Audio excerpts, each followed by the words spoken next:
So hello everyone, welcome to our new PYQ research program for 2025 prelims जिसमें कि हम daily UPSC के द्वारा पूछे गए कुछ पीवाईक्यूज पे रिसर्च करते हैं। डेली 5 पीवाईक्यूज को हम यहाँ पे डिस्कस करते हैं ब्रॉडली।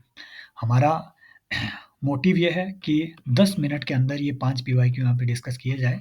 मैक्स जो लेंथ होगी वीडियो की वो 10 मिनट होगी। आपने क्वेश्चन को देखना है, देख करके आंसर मन में सोचना है और उसके बाद हम यहाँ पे क्वेश्चन को डिस्कस तो करेंगे। देखिए सवाल ये कहता है, सीडीएस में पूछा गया सवाल है कि which of the following is not included in the capital account of balance of payments of a country. Foreign direct investment, commercial borrowing, invisibles या फिर एक्सटर्नल असिस्टेंस। आपको पॉज करना है, आंसर मारना है। जी हाँ दोस्तों, आंसर है इसका इनविजिबल्स। वो क्यों? देखो, पहला सवाल यहाँ से ये बनता है कि ये जो इनविजिबल्स है इनको इनविजिबल कहते क्यों हैं? ये क्या चीज़ है ये इनविजिबल? दूसरा, आपको यहाँ से बैलेंस ऑफ पेमेंट के जो करंट अकाउंट है और कैपिटल अकाउंट है, इन दोनों साइड की प्रॉपर नॉलेज यहाँ से लेनी है, राइट?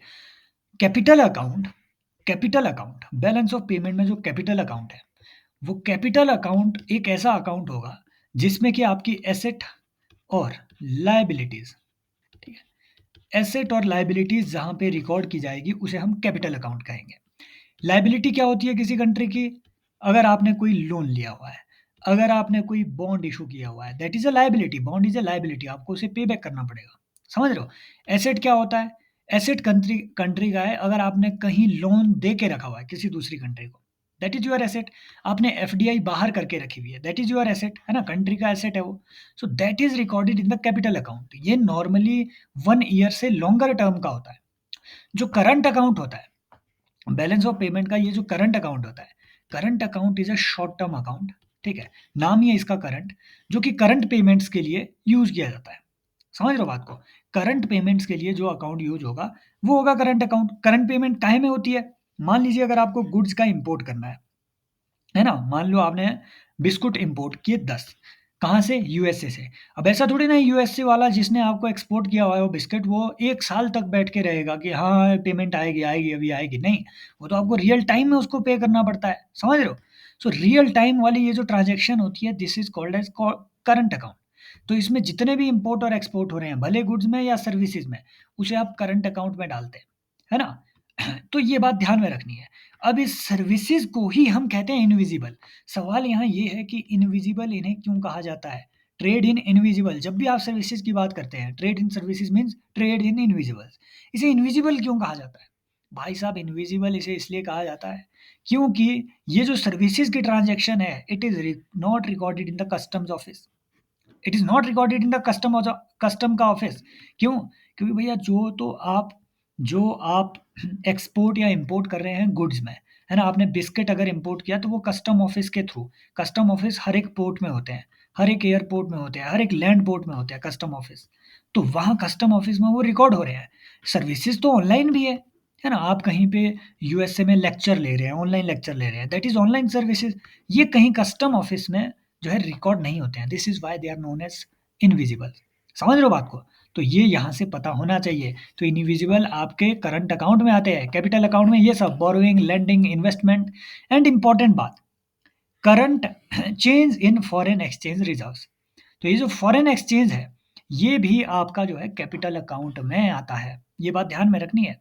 एक इम्पोर्टेंट बात और, भैया करंट अकाउंट और कैपिटल अकाउंट में 2 चीज़ें आपको देखने को मिलेगी। एक मिलता है आपका यूनिलैटरल ट्रांसफर्स, एक टर्म है यूनिलैटरल ट्रांसफर। दूसरी टर्म है दूसरी एक और टर्म है, that is your right, that is basically your external assistance. ये बात ध्यान में रखनी है, जो एक्सटर्नल असिस्टेंस है, एक्सटर्नल असिस्टेंस आपके कैपिटल अकाउंट में कंसीडर होता है। It is different from unilateral transfers. इसमें कभी कंफ्यूज नहीं होना है। यूनिलैटरल ट्रांसफर क्या होते हैं? ये ग्रांट, गिफ्ट या रेमिटेंसेस वगैरह हो रही है, समझ रहे हो? इसमें आपके एसेट या लायबिलिटी डिक्रीज या इंक्रीज नहीं हो रहे हैं। Unilateral transfers are your grants, gift. मान लो यूएसए से आपने कोई गिफ्ट इंडिया लाया, उसमें आपका एसेट या लायबिलिटी इंक्रीज या डिक्रीज नहीं हो रहा है, समझ रहे हो? वो आपको वापस नहीं करना है यूएसए को, गिफ्ट है वो। ग्रांट, यूएसए की ग्रांट, वो गिफ्ट है, वो आपको वापस नहीं करनी है, it is grant. External assistance is different. For example, US add के तहत अगर आपको लोन मिला हुआ है वो एक्सटर्नल असिस्टेंस है ना? जापान की जो है ना फॉरेन इन्वेस्टमेंट की उनकी जो एजेंसी है, अगर वहाँ से आपको कोई लोन मिला हुआ है, असिस्टेंस मिली हुई है जो आपको बाद में वापस करनी है, लाइन ऑफ क्रेडिट मिला हुआ है, that is your foreign external assistance. ये दोनों अलग बातें हैं। एक्सटर्नल असिस्टेंस कैपिटल अकाउंट में आएगी और ये रिमिटेंसेस गिफ्ट वगैरह आपके कहाँ आएंगे? करंट अकाउंट में। आगे वो यहीं से फंसाएगा क्योंकि उन्होंने ऑलरेडी पूछ लिया हुआ है एक्सटर्नल असिस्टेंस पे। समझ रहे हो ना बात को?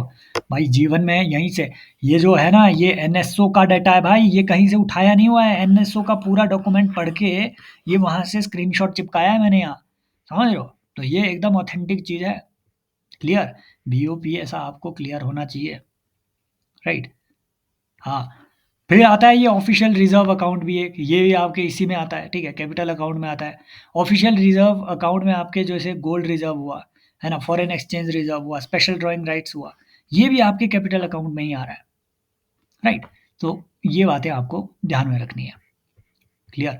नेक्स्ट आते हैं आत्मनिर्भर भारत स्कीम जो कि अनाउंस की गई है भारत सरकार के द्वारा, इनमें से किन-किन चीज़ों में हेल्प करेगी? क्या ये इंडिया की मैन्युफैक्चरिंग कैपेबिलिटी एंड एक्सपोर्ट को बढ़ाने में हेल्प करेगी या incentivising foreign investment for domestic production? दोनों में हेल्प करेगी, है ना? फॉर एग्ज़ाम्पल पीएलआई स्कीम जो लॉन्च की गई है, डिज़ाइन लिंक्ड इंसेंटिव स्कीम जो लॉन्च किया गया है ना? आप बताएँगे मुझे ये design linked incentive scheme PLI से कैसे डिफरेंट है? या मुझे कमेंट सेक्शन में बताएँगे, ये किस चीज़ से डील कर रहा है और इसके पीएलआई के अंडर कितने सेक्टर्स हैं? तो इसका आंसर है बोथ 1 एंड 2। राइट? तो आपको ये बातें ध्यान में रखनी है। दोस्तों ये सब जो आप क्वेश्चन यहाँ पे देख रहे हैं, इन सब क्वेश्चन को इतना ही ब्रॉडली या इससे भी बहुत ज़्यादा ब्रॉडली हमारे पीवाईक्यू रिसर्च प्रोग्राम जो कि फ्लैगशिप कोर्स है, ठीक है? ये 3 साल से मैं चला रहा हूँ और बहुत सारे लर्नर्स का इसमें काफ़ी बेनिफिट भी हुआ है। मैं खुद 3 बार प्रीलिम्स क्लियर कर चुका हूँ। मेरे बारे में ज़्यादा जानना है तो आपको civilspot.in इस वेबसाइट पे एक बार जा कर के आप लॉगिन कर सकते हैं। अगर आप right, this will be one of the best investment you have ever done in UPSC preparation. भाई एक बार इस प्रोग्राम को ज्वाइन करके देख लेना। ये एकदम आपके रिवीजन ओरिएंटेड मॉड्यूल बनाए हुए हैं। फॉर एग्जांपल आप जो है डेमो लेक्चर नीचे देख लेना, मैंने डाले हुए हैं 1-1 घंटे के। अगर आपको बुद्धिज़्म रिवाइज़ करना है, इस एक लेक्चर के सिवाय कुछ नहीं देखना है आपको। भाई इस एक वीडियो में पूरा बुद्धिज़्म, पीवाईक्यू प्लस जो एनसीईआरटी है वो सब। जैनिज़्म देखना है तो बस ये 2 वीडियोज़ देखनी है। Indus valley civilisation 2 video upload हुई है। इंडियन इकोनॉमी में इसमें 6-7 वीडियो ऑलरेडी अपलोड हो चुकी है ना? 10-12 और अपलोड होगी। कुछ भी रिवाइज़ करना है, 1-1 घंटे के इसमें वीडियोज़ आपके राइट, 120 प्लस आवर का ये सेशन होंगे। इसमें पूरे PYQ practice, practice, practice and then research, PYQ research, इसी पे इसमें फ़ोकस किया जा रहा है। आप जो है इसे जॉइन कर सकते हैं एंड डेफ़िनिटली अगर आप साइंस एंड टेक में भी कमज़ोर है, कसम से मैं वो वीडियो नीचे पिन कर रहा हूँ। भाई साइंस एंड टेक में 9 आउट ऑफ 13 क्वेश्चंस, ठीक है? ये काफ़ी बड़ा एक ठीक है, हिट रेशो होता है। 2023 के प्री में 9 out of 13 questions they were from this single course और लाइन टू लाइन वो मैंने प्रूव किया हुआ है, नीचे देखना वीडियो। ऐसा नहीं है कि बहुत बड़ा ये कोर्स है, अराउंड 30 आवर्स का ही इसमें लेक्चर्स है। इस साल इंक्रीज़ करके ये 45 आवर्स तक मैं ये इसमें डालूँगा। आप जो है इन दोनों कोर्सेज़ को जॉइन कर सकते हैं, राइट? और बस यही है सिविल स्पॉट का, बहुत ज़्यादा कुछ भी बाकी चीज़ें यहाँ आपको देखने को नहीं मिलेगी, राइट? तो शुरू करते हैं अपने अगले क्वेश्चन पे, राइट?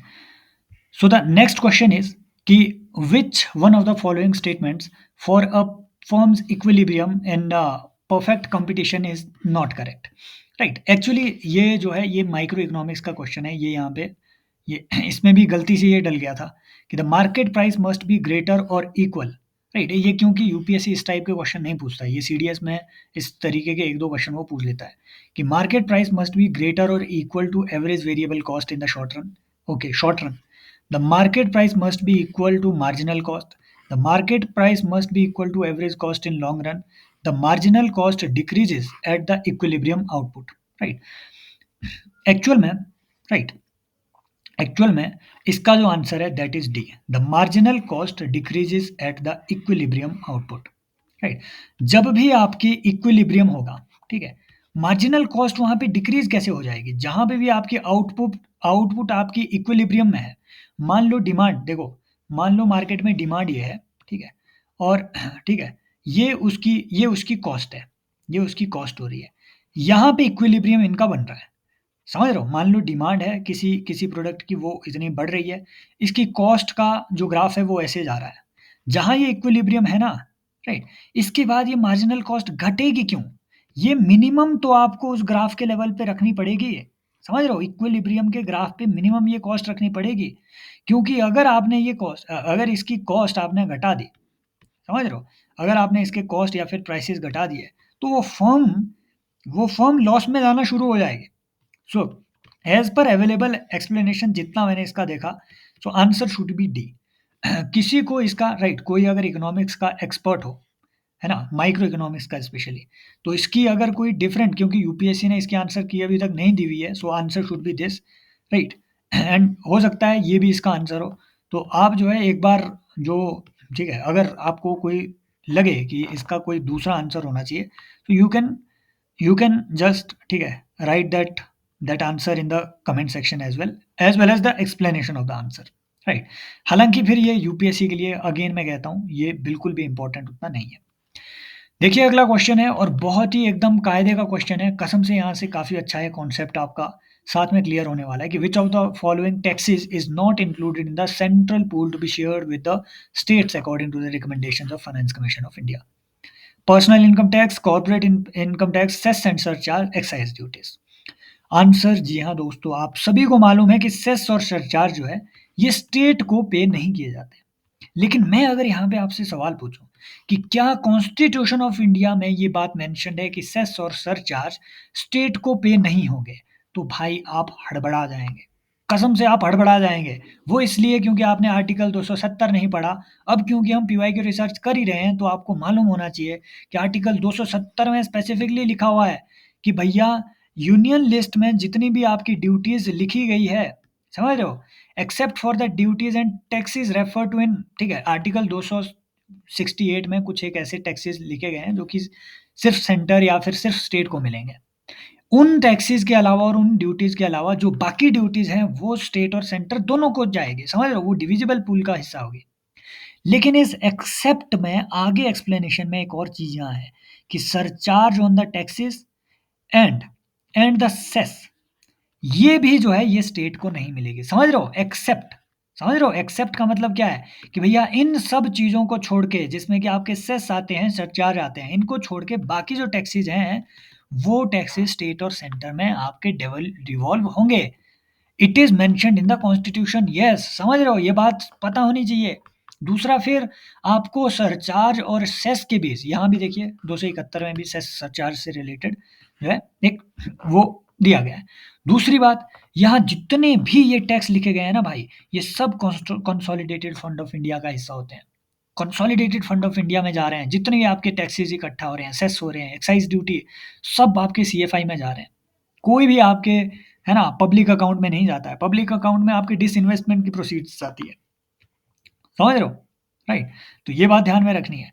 अगली बात कि भैया ये सेस और सरचार्ज क्या है? सरचार्ज एक्चुअल में कोई टैक्स नहीं है, ये टैक्स ऑन टैक्स है। दैट मीन्स कि मान लीजिए, यहाँ एक्सप्लेनेशन में मैंने डाला हुआ है कि मान लीजिए 100 रुपये अगर किसी की इनकम है और इस पे 30% टैक्स लग रहा है, तो 30 रुपये टैक्स बेसिकली लग रहा है इसमें। समझ रहे हो? बंदा 30 रुपये टैक्स इसमें पे कर रहा है। अब सरकार ने बोला कि जो ये अमीर लोग हैं जो 30 रुपया टैक्स पे कर रहे हैं, भाई ये अमीर हो गए, 30% टैक्स, ये अमीर लोगों पे मैं 10% सरचार्ज भी लगाऊंगी। किसने कहा? मैडम ने, सरकार ने, कि 10% में सरचार्ज भी लगाऊंगी। अब ये 10% सरचार्ज 100 रुपये पे नहीं लगेगा, किस पे लगेगा? वो जो टैक्स का अमाउंट आप पे कर रहे हैं, इस पे लगता है सरचार्ज। दैट मीन्स 3 रुपये सरचार्ज लगेगा। 10% इसका नहीं, 10% इसका। इसीलिए इसे कहते हैं टैक्स ऑन टैक्स। ये टैक्स पे लगने वाला टैक्स है, सरचार्ज। समझ रहे हो बात को? ये इंडिविजुअल पे भी लगता है, कॉर्पोरेशंस पे भी लगता है। यहाँ से भी सवाल बनाएगा वो। समझ रहे हो बात को? अगली बात कि जो सेस है, ये सरचार्ज से डिफरेंट है।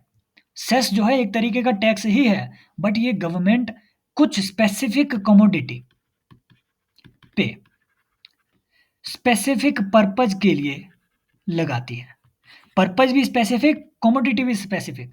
फॉर एग्जांपल, इंडिया में, है ना, जो जो एग्रीकल्चर इंफ्रास्ट्रक्चर डेवलपमेंट सेस है, ये लगता है, पेट्रोल पे लगता है, डीजल पे लगता है ना, इलेक्ट्रिसिटी पे लगता है, ये सेस लगता है। राइट?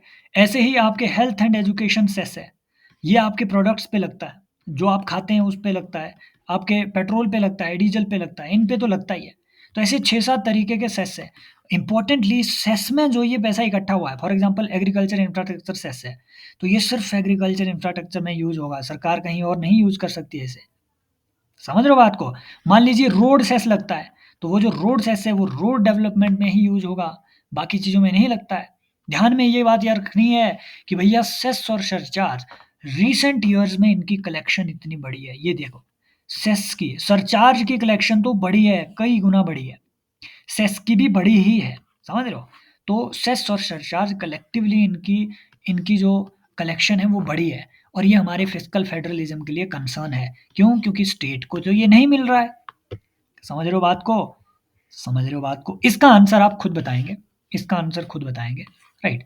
और साथ में आप मुझे ह्यूमन डेवलपमेंट इंडेक्स की जो इंडिया की रैंक है वो भी कमेंट सेक्शन में बताएँगे। आई होप ये जो सेशन है ये आपकी प्रिपरेशन में थोड़ी वैल्यू ऐड कर पाया होगा दोस्तों। अगर कर पाया है तो आप जॉइन कीजिए, ठीक है? इस सीरीज़ को आप जॉइन कर सकते हैं, इस ठीक है, पेड कोर्स को आप जॉइन कर सकते हैं। बिल्कुल भी यार उतनी इसकी फ़ीस है भी नहीं, ठीक है? जितना आप बोल रहे होंगे या सोच रहे होंगे। तो जो हाँ, शुरुआती लर्नर्स हैं उनके लिए फ़ीस वगैरह इसमें कम है, हालाँकि ठीक है काफ़ी लर्नर ऑलरेडी आ भी चुके हैं। तो बाकी देख लेना, है ना? You can join the course, Telegram channel का लिंक भी आपको डिस्क्रिप्शन में मिल जाएगा। Both the courses you can join and you are very, very, very, very welcome there. Thank you so much. Take care. Bye bye. As always, love you all. Keep giving your feedback, guys. Bye.